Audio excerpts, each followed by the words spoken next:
It's my pleasure to introduce our 2013 graduation speaker, Colin.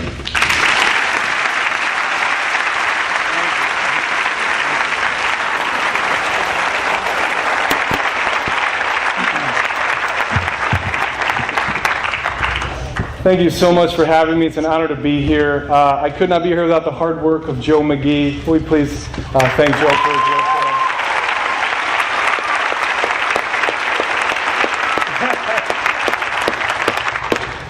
He stands up. I'm going to drink this moment in.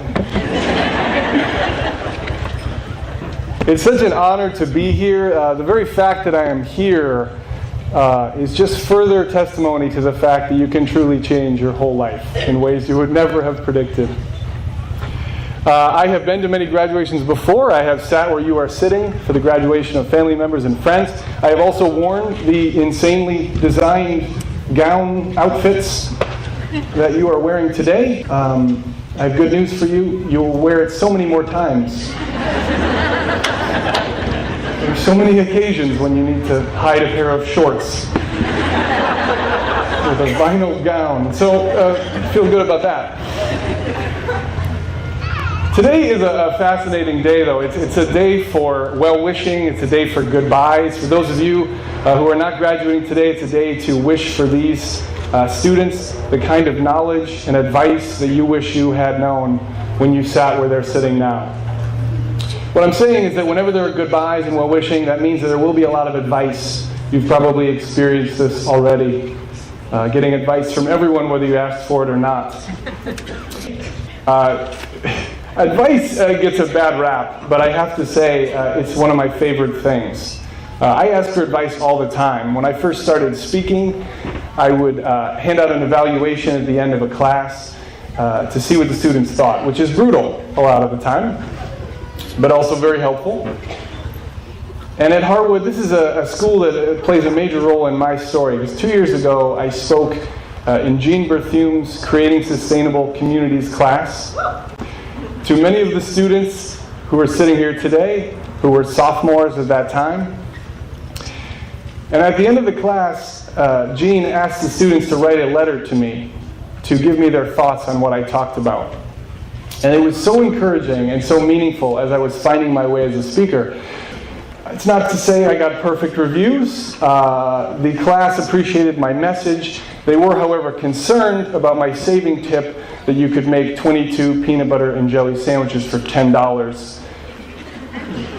They felt that I wasn't factoring in the social cost of transporting the goods to my local grocery store or the long-term health costs of a non-organic diet. In those letters as well were words of kindness, were words of belief, saying you should keep doing this. I really enjoyed your approach to sharing these ideas. And I want you to know that I still have those letters from 2 years ago to students like Katie, McKinley, Jeremy, Cody, Michaela, Julia. I want you to know how much your words meant to me. Be kind to everyone you meet, even if you only meet them once. So I thank you for that. Now, because I'd gotten such good advice from the students, I came here about a month ago to get some more advice. I said to the students, what would you like me to talk about during this speech? Here's the advice that they gave me. Say inappropriate things. Helpful. They said, don't be boring. Didn't tell me how. Just not to be boring. And finally, they said that I should rap. So not that helpful. So I'd like to give you a few pieces of life advice that I've learned from my life as a stand-up comedian. These are very useful, and I don't think you'll get these anywhere else. First off, I was once in an airport. I was going through airport security, and you know how that is, right? You just do what you're told. Take your shoes off, you take your belt off.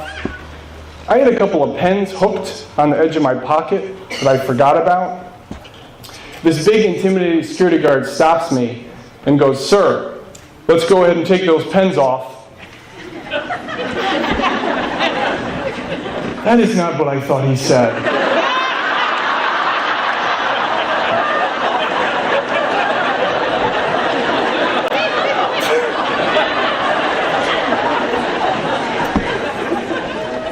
Don't take your pants off at an airport. If you learn nothing else today, that's just good advice. When I was in elementary school, I got the most powerful advice I've ever received on how to overcome fear in an intimidating situation. Our teacher had us write the phrase, "I can't," on a piece of paper. Capital I, lowercase c, a, n, apostrophe t. And even though we were still new at using scissors, she had us cut off the apostrophe t. It's powerful.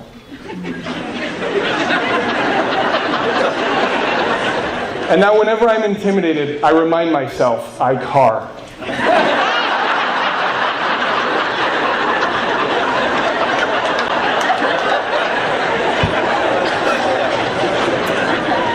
And that does not help at all. As you go into your adult lives, there will be moments when you will talk to people who are smarter than you. Perhaps you've had this experience already where you're having a conversation with a stranger, they're explaining something to you, and you do not understand what they are talking about. And you think maybe you can just kind of smile and nod your way through it, right? We've had this moment. I was at a party once, I asked the guy what he did for a living. Big mistake. Right away, he lost me. But he thought we were really connecting. He goes, "Yeah, fourth quarter, numbers are really killing us." And I went, that's really all I had. That was my big move. But he bought it, so he keeps going. He says, "Yeah, we got to sink all this money to this comprehensive P&A strategy." I'm like, "You have to." Like, what am I doing in this situation? And how do I get out of it? I asked him where he works. He gives me the address, great. And then he starts describing the building. It's like, he says it's like one of these pre-1980 drab, boxy, you know what I mean. No. I don't know anything about building design. But what I said was, well, the 1970s, not exactly a high water era for architecture. And he goes, "Yeah."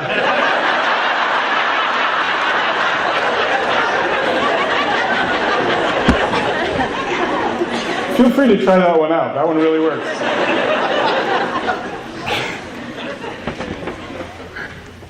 I've given you some advice so far. It has been, I would say, ridiculous, but useful. But I'd like to talk for a minute about today, because today is a fascinating day as a graduate. Today, you let go of the familiar and you walk into the unknown. Today is a day that is filled with excitement. It's also a day that is filled with uncertainty. Might be the uncertainty of the future.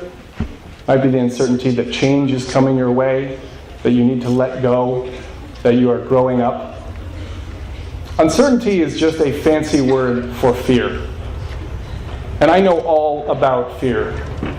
About 4 years ago, I wasn't a comedian, I wasn't a speaker, I wasn't an author, I really wasn't much of anything. I had no direction in my life. I felt lost, depressed, filled with self-doubt, and paralyzed by fear. The fear of rejection, the fear of failure, the fear that I would never amount to anything. I knew I had to make a change, so I started studying the stories of successful people. Great stories. I learned about Warren Buffett, Steve Jobs, Louis C.K., Jay-Z, the Bills, Gates and Cosby.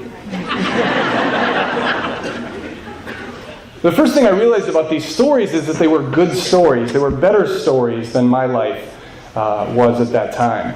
The other thing that I learned, and this is very important, everyone, no matter how great their stature, no matter how massive their success, has something that fills them with fear. Something that causes them to doubt themselves, to doubt their abilities, something they would rather hide from than face head on. What is it for you? Might be the fear of starting a career, going off to college. Maybe it's leaving the town you've lived in your whole life. Maybe it's leaving behind the friends who you've known almost your entire lives. Maybe it's the challenge of making money or making a difference. Or maybe, like it was in my case, a few years ago, being invited to do stand-up comedy for the first time. I cannot stress this enough. This was my greatest fear. The idea of standing in front of people, telling a joke, and them not laughing kept me from trying it forever. When somebody invited me to try comedy, I had the strangest feeling. I felt intense excitement and intense fear. I thought to myself, if not now, when? I walked to that class the first time, and I felt like I was walking to my death. And I stood in front of that group of people, and I told them why I really think they shouldn't take their pants off in an airport. And they laughed. And the sound of those people laughing was the sound of my entire life changing. Because I had just tried the thing that scared me the most, and I had discovered that I was good at it. I didn't know that it would change everything, or that it would change me. Now, you'll hear a lot from a lot of people about finding your passion. Pursue your passion. Do what you love. If you have not found that yet, no matter what age you are, here's how I would explain that. Try as many things as possible until you fall in love with something. I never thought that I would fall in love with stand-up comedy or speaking, but I did. And so I started to do that as much as I could. And I want to share with you the most important thing that I learned in my journey. I was traveling to a comedy show in New York City. I was filled with fear. I was walking about 20 blocks to an unknown fate. And even though I was afraid, I knew that I was going to do it. I was going to go through with that experience. And I realized that my life had become a better story than it had been before. I realized that we are in the middle of our own autobiographies, and that we get to decide how good the next scene and the next chapter will be. Now, what's fascinating about writing your own autobiography is that you are both the author and the character. As the author, you get to decide what is the most interesting thing that I could do next. As the character, you get to decide if you will actually do it. As the character, you cannot know the outcome. You just get to choose. Now, this changes everything. A few weeks later, I was in a grocery store, and I looked across the way, and I saw someone famous. Someone I'd seen from TED Talks, someone who'd been in the New York Times, someone whose work had touched me and touched millions of people. And I thought to myself, I really only have two choices. I could continue shopping and go home and always wonder what would have happened, or I could be a character in a story and just do the most interesting thing. So I walked over and I said hello. We started talking about his work and then about my work. 20 minutes later, we shook hands, went our separate ways, and to this day, that is one of the most fascinating conversations I have ever had. We get to write our own life story. And if you don't write it, fear will write it for you. So let me bring this all together by simply saying, graduates, today is your graduation day. No, that's not right. Not graduates. Everyone, that's it. Everyone. Today is your graduation day. There are moments in our life that are filled with uncertainty and excitement where we can overcome our fear and live a more interesting story. And these are our graduations. And whether you're sitting in this section or in the rest, it is never too late to start writing a better story with your life. So, graduates, the class of 2013, I'd like to leave you with a few wishes that I have for you, a few things that I hope. I hope for you that you will be confronted by a fear. I hope that you will face that fear, because in that moment you will start living a better story. I hope you will have moments where you will think to yourselves, if not now, when? I hope that you will think the phrase, I can't, but say the phrase, I car. I'm sorry, I couldn't resist. Because when you think I can't, but say I can, you immediately lead yourself into something more interesting and more exciting. If you follow your dreams as far as they will take you, you will be blown away by what that looks like. If you reach deep, if you work hard, if you keep getting back up, you will live a bigger, more interesting, more exciting, and more inspiring life. To the graduating class of 2013 at Harwood Union High School, I wish for you many more graduations still to come. And I can't wait to see what you do next. Thank you so much for having me.